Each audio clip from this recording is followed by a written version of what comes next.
السلام علیکم ورحمۃ اللہ وبرکاتہ۔ جس عورت کو اولاد نہ ہو رہی ہو اس کے لیے ایک روحانی عمل آپ کے سامنے پیش کرتا ہوں۔ جو بے اولاد مرد ہوں یا عورتیں ہوں جن کے اولاد نہ ہو رہی ہو، اللہ سب کو اولاد نرینہ عطا فرمائے۔ سب سے پہلے تو وہ دعا کریں اللہ کے حضور صدقے دل سے، سچی نیت کے ساتھ۔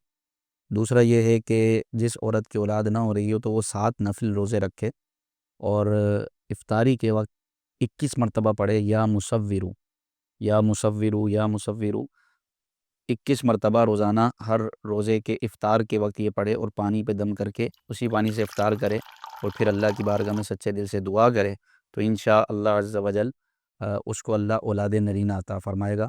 شوہر بھی اگر چاہے تو اس کے بعد یہ عمل کرے، مختلف اوقات میں میاں بیوی جو ہے نا وہ یہ عمل کر سکتے ہیں۔ اللہ نے چاہا تو انشاءاللہ اولاد نرینہ حاصل ہوگی۔ اللہ پاک بے اولادوں کو اولاد نرینہ عطا فرمائے۔ السلام علیکم ورحمۃ اللہ وبرکاتہ۔